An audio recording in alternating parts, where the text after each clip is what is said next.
నమస్తే, welcome to Suman TV. నేను పద్మిని. ప్రస్తుతంతో పాటు సీరం లక్స్ ప్రీమియర్ క్లినిక్ నుంచి డాక్టర్ సుష్మితారెడ్డి గారు ఉన్నారు. మాట్లాడదాం. సుష్మితారెడ్డి గారు నమస్తే అండి. నమస్తే. సో మీ క్లినిక్ గురించి పెద్దగా ఇంట్రడక్షన్ అవసరం లేదు. చాలా హైజీన్ గా, చాలా బ్యూటిఫుల్ గా మెయింటైన్ చేస్తుంటారు. ఎందుకు అనంటే డెఫినెట్ గా ఏ హాస్పిటల్ అయినా హైజీన్ అనేది మేజర్ రోల్ ని ప్లే చేస్తుంది. కానీ స్కిన్ కి సంబంధించి అయితే ఇంకాస్త ఎక్కువ కేర్ తీసుకోలేమో అని అనిపిస్తుంది. ఎందుకంటే అందరికీ తెలిసిందే బాడీలో biggest organ is skin. Definitely ఒక్కసారి వచ్చింది అంటే క్రానిక్ గా చాలా ఇబ్బంది పెడుతూ ఉంటుంది. మీరు ట్రీట్ చేసే విధానం అమేజింగ్ గా ఉంటుంది, అందులో ఎటువంటి సందేహం లేదు. అయితే ఇప్పుడు సమ్మర్ లో మీరు వచ్చారు, ఇప్పుడు సమ్మర్ లో ఎట్లా ఉంది? చాలా చాలా వేడిగా ఉంది. కార్స్ లో వచ్చి ఓన్లీ ఏసీకే ఎక్స్పోజ్ అవుతూ ఏసీలోనే ఉంటే దట్ ఈస్ డిఫరెంట్ స్టోరీ. కానీ మామూలు సామాన్యులను చూసుకుంటే బైక్స్లో వెళ్తూ ఉంటారు, బస్సుల్లో ట్రావెల్ చేస్తూ ఉంటారు. సో స్కిన్ మీద చాలా ఇంపాక్ట్ని చూపిస్తుంది.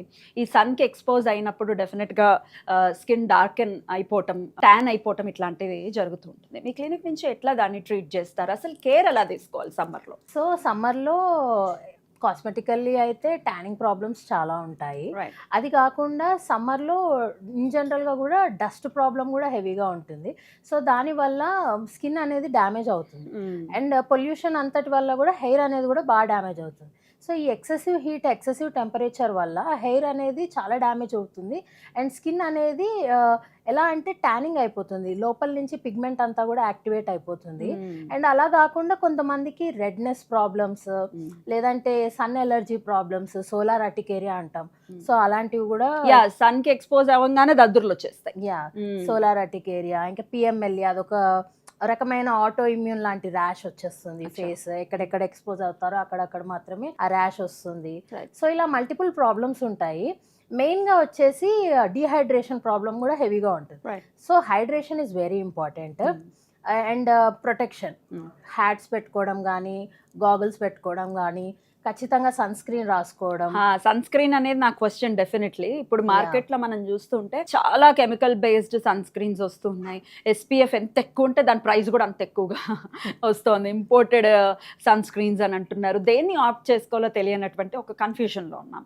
So SPF as a doctor, SPF ఎంత ఉండాలి మనం స్కిన్ కి సంబంధించి తీసుకునే మాయిశ్చరైజర్ ఆ క్రీమ్ లో? ఒక 10 years బ్యాక్ తీసుకుంటే కనుక SPF 30 వరకు సరిపోయేది. ఇప్పుడు ఏంటి అంటే SPF 50 నుంచి తీసుకుంటే బెటర్. SPF 50? SPF 50 ఉంటుంది, 55 ఉంటుంది, 80, 100 కూడా ఉంటుంది.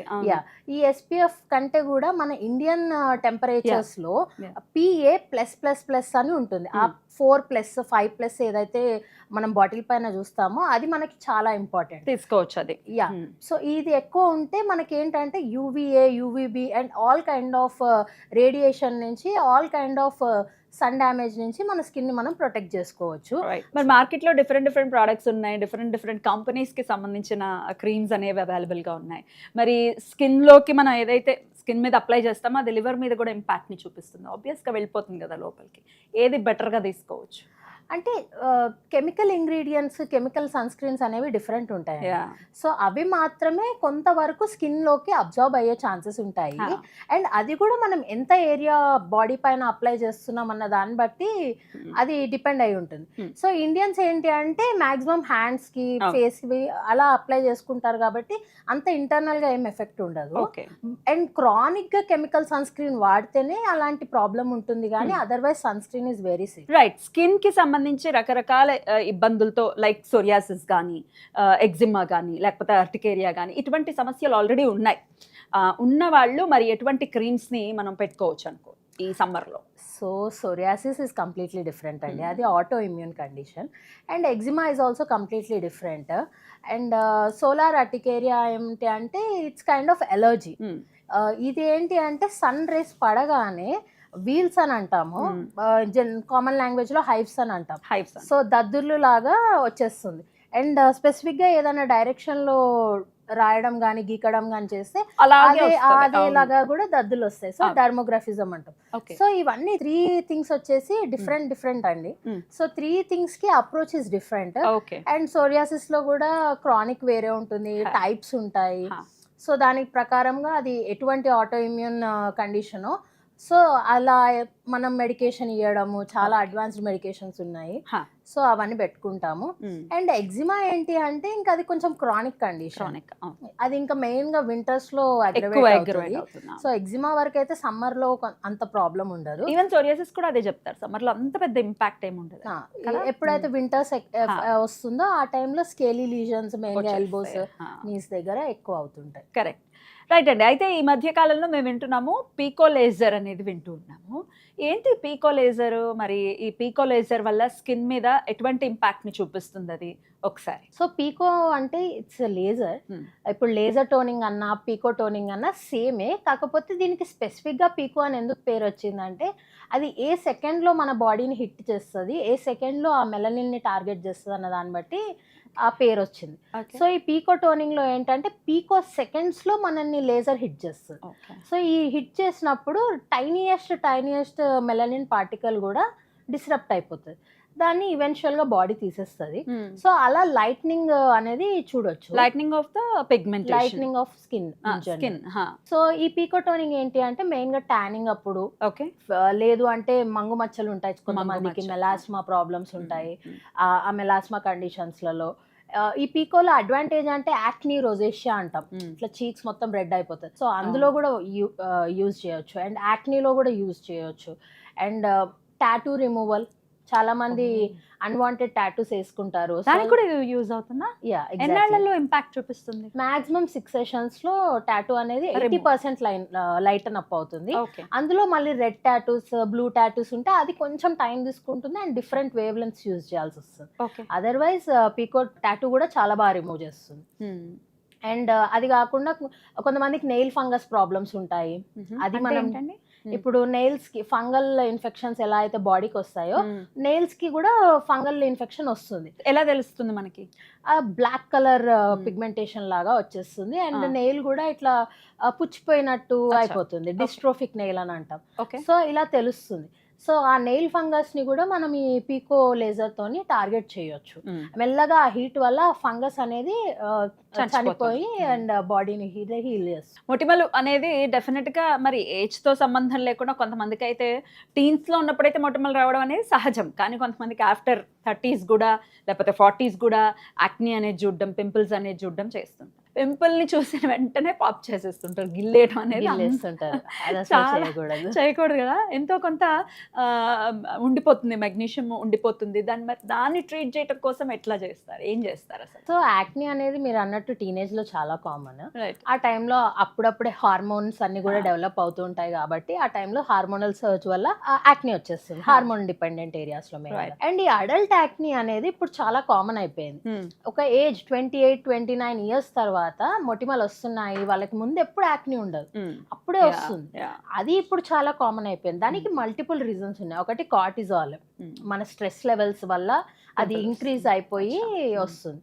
అండ్ ఇంకోటి ఏంటంటే ఇప్పుడు డైరీ కూడా ఎలా అంటే ఒకప్పుడు ఆవులు కానీ గేదెలు కానీ అవి హ్యాపీగా ఉండి మిల్క్ కూడా హ్యాపీగా ఇస్తున్నప్పుడు మనకి ఏం ప్రాబ్లం వచ్చేది, వాటికి స్ట్రెస్ ఉందా? వాటికి కూడా స్ట్రెస్ ఉంది. ప్రెసెంట్ ఇప్పుడు వాళ్ళ నుంచి వచ్చే పాలకు వల్ల యానిమల్ క్రుయాలిటీ అంటాం కదా, సో వాటికి కూడా స్ట్రెస్ ఉంది. ఆ స్ట్రెస్ కూడా మన స్ట్రెస్ని ఇంపాక్ట్ చేసి అలా అడల్ట్ యాక్నీ అనేది డెవలప్ అవుతుంది.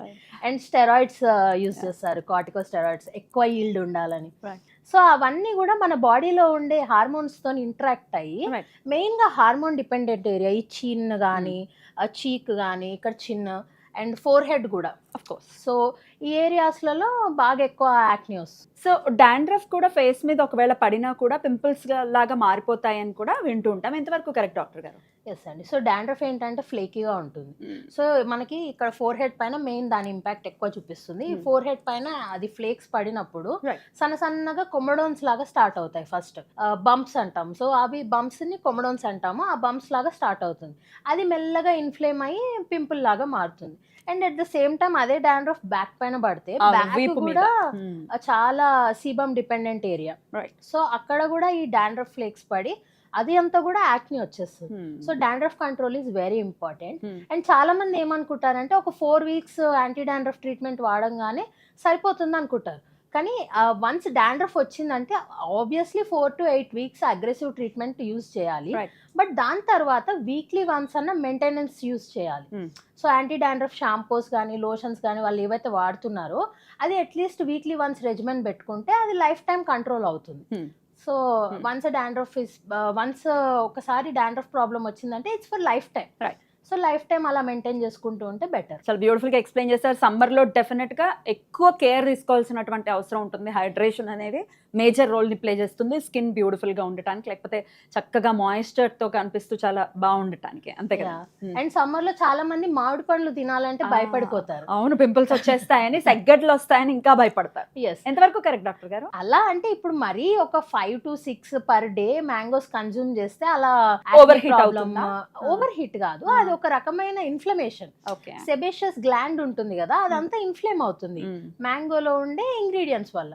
సో అలా భయపడతారు. కానీ సీజనల్ ఫ్రూట్స్ ఎప్పుడైనా చాలా మంచిది, కన్జ్యూమ్ చేయాలి. Yeah mangoes are rich in vitamin A, vitamin C. Skin కి యూజ్ అవుతాయి. స్కిన్ కూడా చాలా కెరటినాయిడ్స్ చాలా హెల్ప్ అవుతుంది స్కిన్ కి, హెయిర్ హెల్త్ కి చాలా మంచిది. So seasonal fruits are always good, కాకపోతే moderation is the key.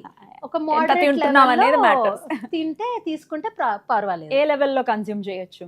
1 or 2 అండి, 1 or 2. మామిడి పండు చూస్తే 1 or 2తో ఆగదు.